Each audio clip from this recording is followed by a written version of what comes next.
Olá pessoal, tudo bem? Ronaldo Paiva aqui e eu estou muito feliz que nós estamos avançando em nosso estudo do Evangelho segundo o Espiritismo. Hoje, como sugestão de leitura, capítulo 3, itens 13 a 19, Mundos de Expiação. E não se esqueça, logo depois da leitura vem sempre os comentários. Um dia é o comentário meu, outro dia é o comentário da Aline, e assim nós vamos enriquecendo o aprendizado. Nós vamos aprendendo juntos essa doutrina maravilhosa que é o Espiritismo. Então vamos lá, leitura de hoje, capítulo 3, itens 13 a 19. Mundos de expiações e de provas. Item 13. Que vos direi dos mundos de expiações que já não saibais? Pois bastas observeis o que em habitais.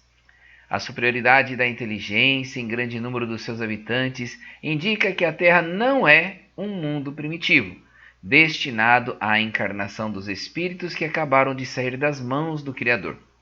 As qualidades inatas que eles trazem consigo constituem a prova de que já viveram e realizaram certo progresso, mas também os numerosos vícios a que se mostram propensos constituem o indício de grande imperfeição moral. Por isso, os colocou Deus no mundo ingrato, para expiarem aí suas faltas, mediante penoso trabalho e misérias da vida, até que hajam merecido ascender a um planeta mais ditoso. Item 14. Entretanto, nem todos os espíritos que encarnam na Terra vão para aí em expiação. As raças a que chamais selvagens são formadas de espíritos que apenas saíram da infância e que na Terra se acham, por assim dizer, em curso de educação, para se desenvolverem pelo contato com os espíritos mais adiantados. Vêm depois as raças semi-civilizadas, constituídas desses mesmos espíritos em via de progresso. São elas, de certo modo, raças indígenas da Terra que aí se elevaram pouco a pouco em longos períodos seculares, alguma das quais hão podido chegar ao aperfeiçoamento intelectual dos povos mais esclarecidos. Os espíritos em expiação, se nos podemos exprimir dessa forma, são exóticos na Terra. Já viveram noutros mundos, donde foram excluídos em consequência de sua obstinação no mal, e por se haverem constituído em tais mundos causa de perturbação para os bons, tiveram de ser então degradados por algum tempo por meio de espíritos mais atrasados com a missão de fazer que estes últimos avançassem, pois que levam consigo inteligências desenvolvidas e o germe dos conhecimentos que adquiriram. Daí vem que os espíritos em punição se encontram no seio das raças mais inteligentes. Por isso mesmo, para essas raças é que de mais amargor se revestem os infortúnios da vida. É que há nelas mais sensibilidade, sendo, portanto, mais provadas pelas contrariedades e desgostos do que as raças primitivas, cujo senso moral se acha mais embotado. Item 15. A Terra, consequentemente, oferece um dos tipos de mundo expiatórios, cuja variedade é infinita, mas revelando todos como caráter comum o servirem de lugar de exílio para os espíritos rebeldes à lei de Deus. Esses espíritos têm aí de lutar ao mesmo tempo com a perversidade dos homens e com a inclemência da natureza, duplo e árduo trabalho que simultaneamente desenvolve as qualidades do coração e as da inteligência. É assim que Deus, em sua bondade, faz que o próprio castigo redunde em proveito do progresso do espírito. Essa mensagem foi enviada por Santo Agostinho em Paris em 1862. Uma outra mensagem. Mundos regeneradores, item 16. Entre as estrelas que cintilam na abóbada azul do firmamento, quantos mundos não haverá como o vosso, destinados pelo Senhor à expiação e à provação.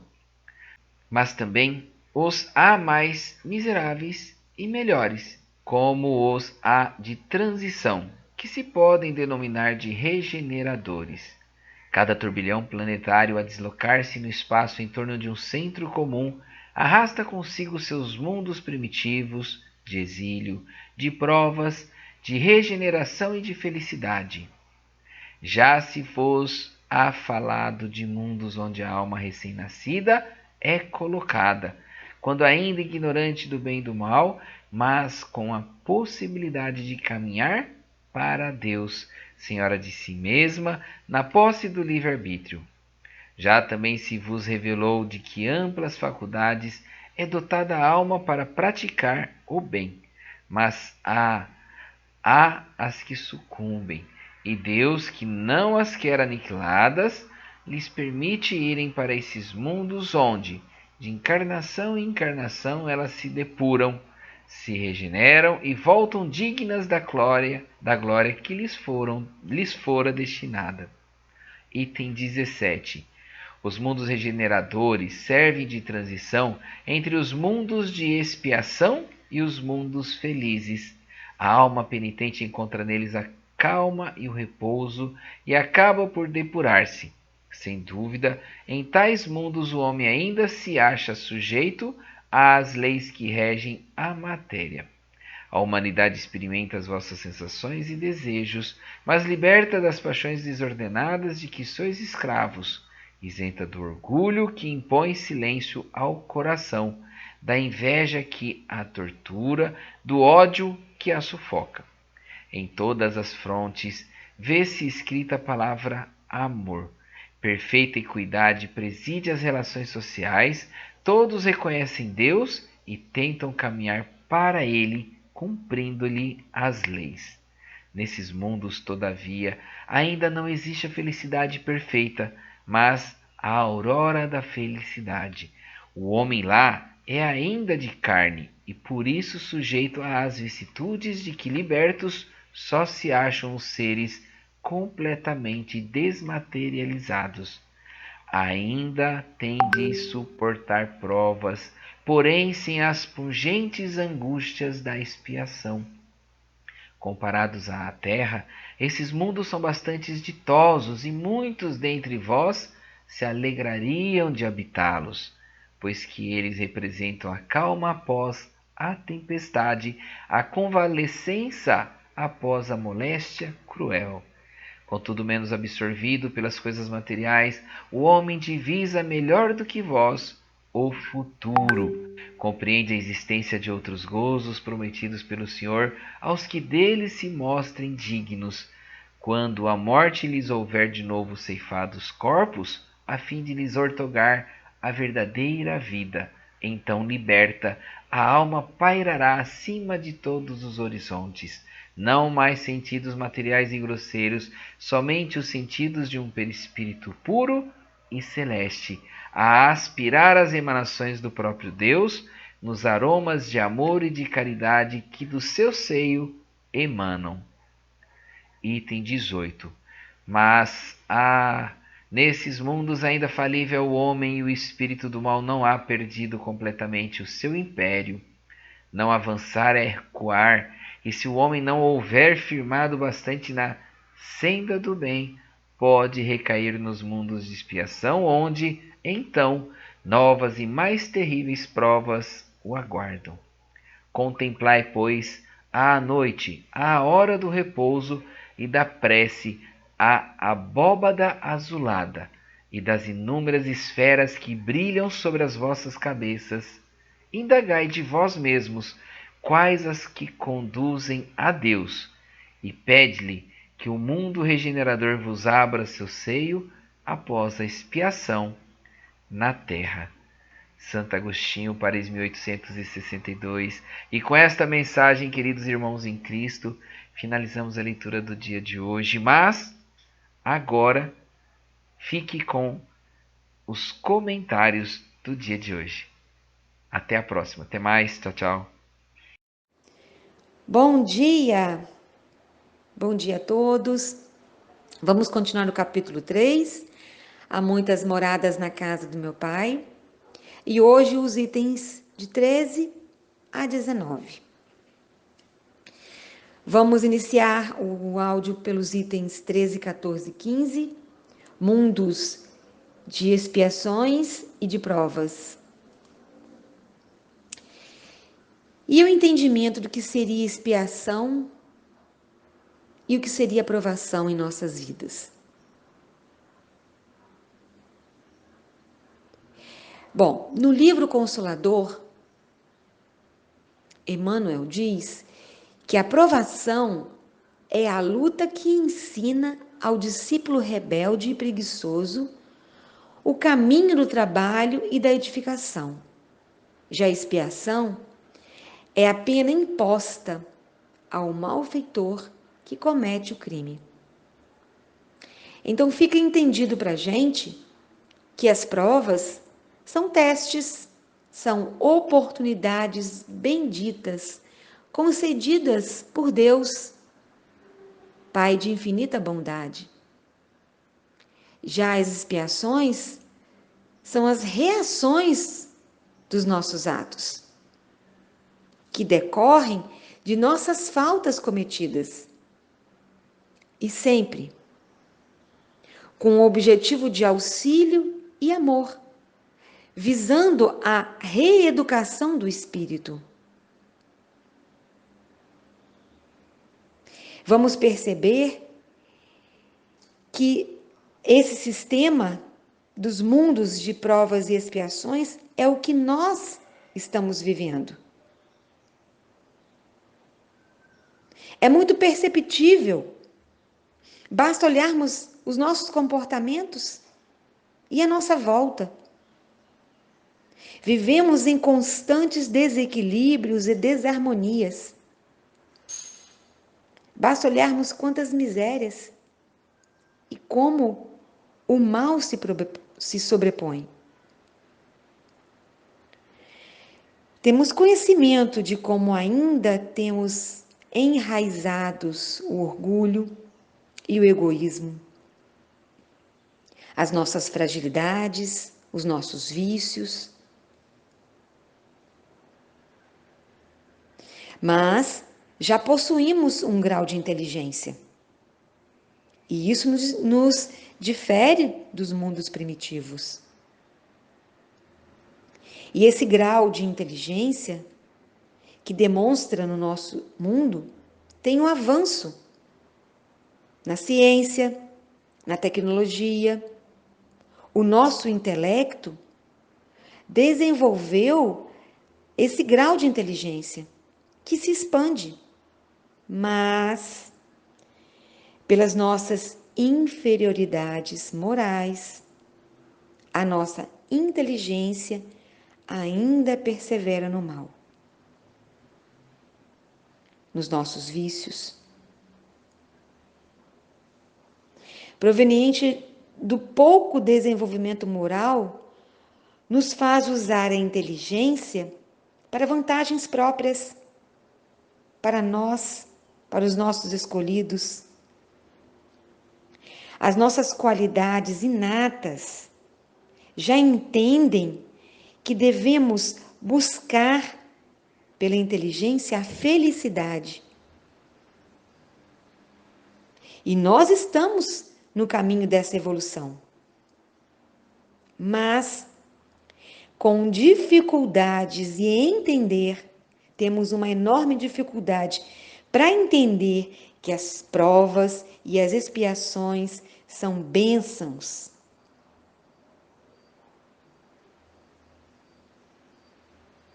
E que chegam para nós para nos burilar, para nos ajustarmos à lei do amor. E precisamos entender que a lei de causa e efeito é imprescindível para avançarmos em nossa caminhada progressiva. Então, Deus, em sua infinita bondade, infinita misericórdia e infinito amor, nos proporciona um mundo de provas e expiações, para que nós, espíritos rebeldes perante as leis divinas, pudéssemos entender esse processo e nos permitir a transformação. E como eu comentei, que somos ainda espíritos rebeldes, pelas explicações da doutrina, fica uma afirmativa que entre todos nós que estamos vivendo na Terra, encarnados e desencarnados, existem alguns tipos distintos de evolução, alguns tipos distintos de espíritos. Existe uma parte de espíritos que, saídos da infância, iniciando aqui mesmo na Terra, e que continuam, porque a Terra já foi um mundo primitivo, se transformou em provas e expiações e está em transformação mais adiante. Então, aqueles que iniciaram a sua infância aqui no mundo primitivo e conseguiram migrar interiormente para provas e expiações, continuam aqui na Terra.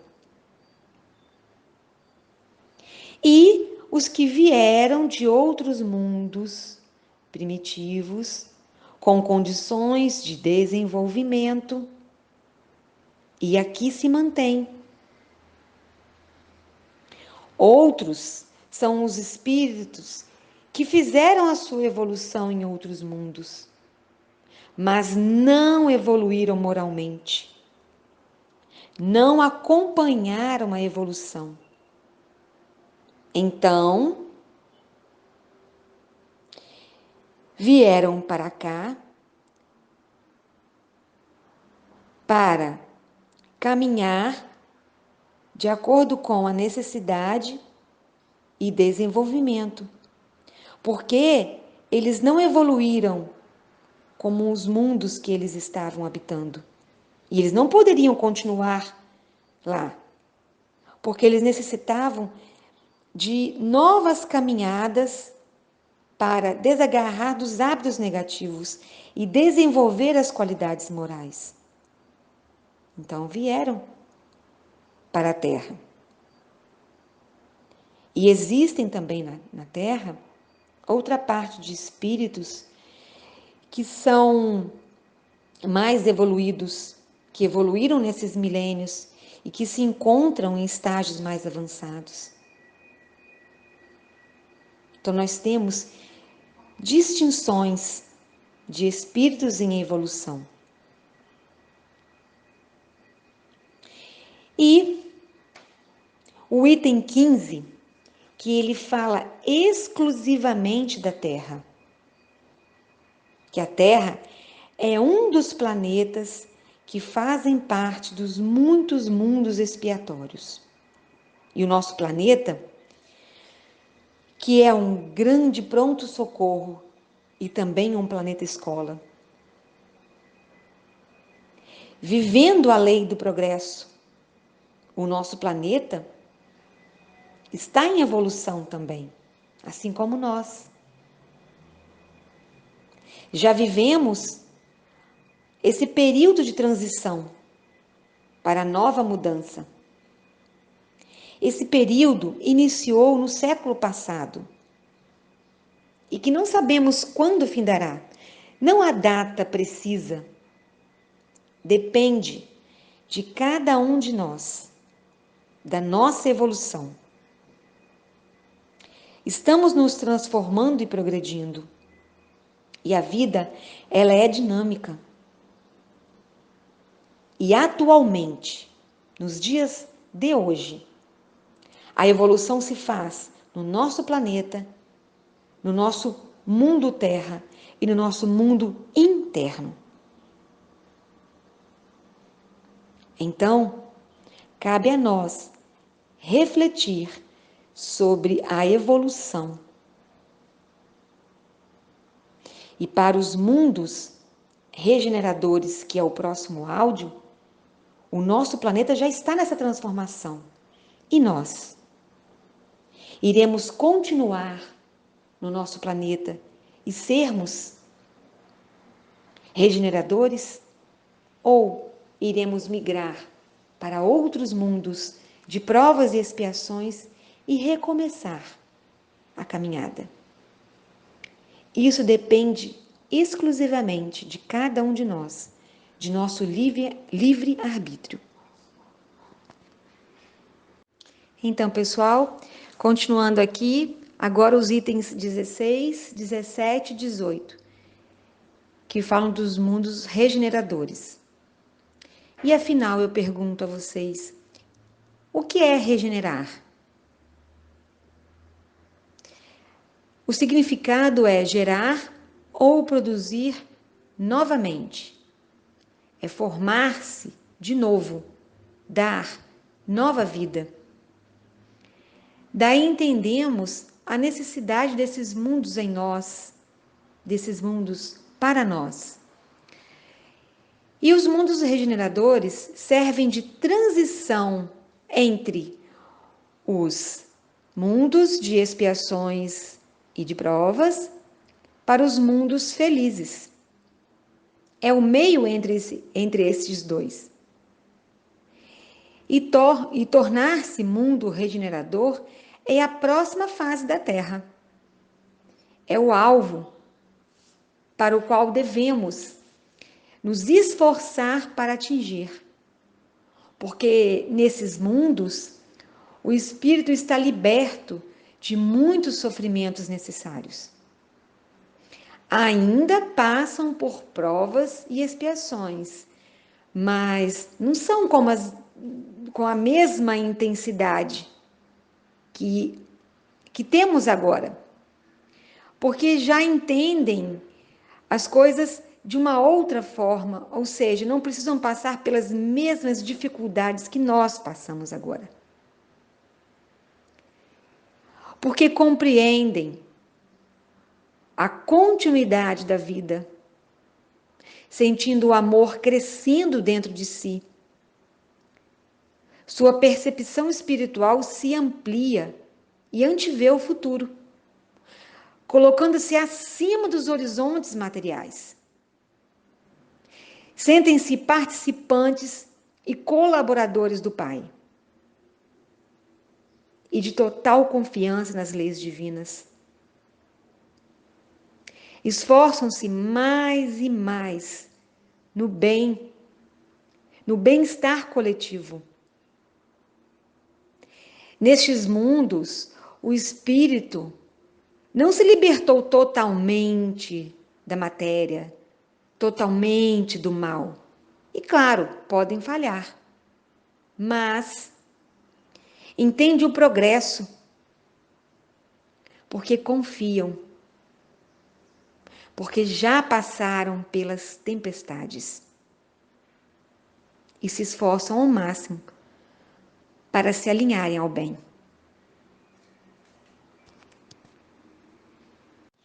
E para encerrar, o item 19, progressão dos mundos.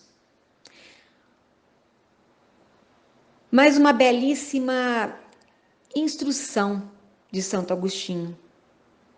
Santo Agostinho é um dos espíritos que fazem parte da equipe do Espírito de Verdade, sob a direção de Jesus, que veio em 1862 nos trazer muitos esclarecimentos dessa doutrina esclarecedora, consoladora. E mais uma vez nós vamos ao dicionário. O que significa progressão? Progressão é ação, ou seja, é o agir. É a ação de progredir. Buscar ação para progredir. Desenvolver. Progressividade. Sucessão. Continuação. Ou seja, um processo gradual no agir, no progredir. E é isso que vivemos. Nós vivemos nesse mundo atual, no caso, nós estamos na Terra, vivendo as expiações e as provas necessárias. No início do capítulo, onde diz que a casa de meu Pai é o universo infinito. As diferentes moradas são os mundos que circulam nesse espaço infinito, oferecendo aos espíritos imortais moradas próprias, de acordo com o grau evolutivo e as necessidades de cada um de nós. E Santo Agostinho vem nos dizer que a lei do progresso funciona para todos, para nos levar, através da transformação, a um estado mais perfeito.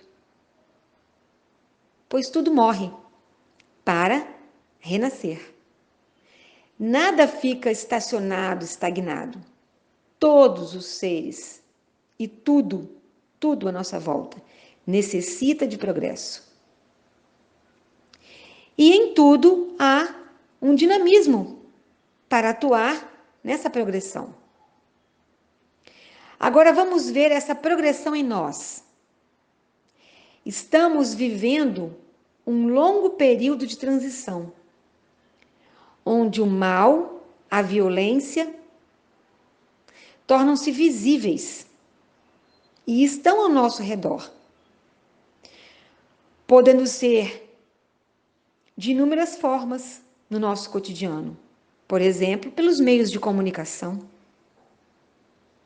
E o mal tendo que ser bem conhecido, porque isso é a exibição das feridas, dos choros, para que possamos despertar a nossa sensibilidade, o nosso esforço no pensar, no agir, direcionados ao bem. E somente o bem nos conduzirá à transformação que necessitamos. E será pela fé, pela vontade de erradicar o mal. Isso acontecerá num esforço que nós devemos ter no pensar e no agir no bem. Porque esse esforço está em nós. Assim o progresso chegará. E nós sabemos que a Terra, com a sua humanidade, seguindo as leis divinas, já esteve materialmente, intelectualmente, moralmente, num estado inferior, comparados aos dias atuais. A Terra já foi um mundo primitivo, tornou-se um mundo de expiações e de provas, e está na transição de transformação em um mundo regenerador, onde nós devemos ao máximo viver no bem. E essa luta necessária não seria possível sem as dores e as angústias de hoje, porque vivemos as consequências, as nossas consequências. Então, que possamos buscar a compreensão, a segurança e a confiança nas leis divinas. E assim progredir. Que a paz de Jesus se faça presente em nossas vidas, em nossos pensares, na forma de agir, no dia de hoje e nos próximos. Esse estudo de hoje, ele é muito significativo, porque nós entendemos que a progressão ela existe para tudo e para todos. E nós somos responsáveis de estarmos alinhados a Deus pelos ensinamentos de Jesus. Que tenhamos um excelente dia. Que assim seja.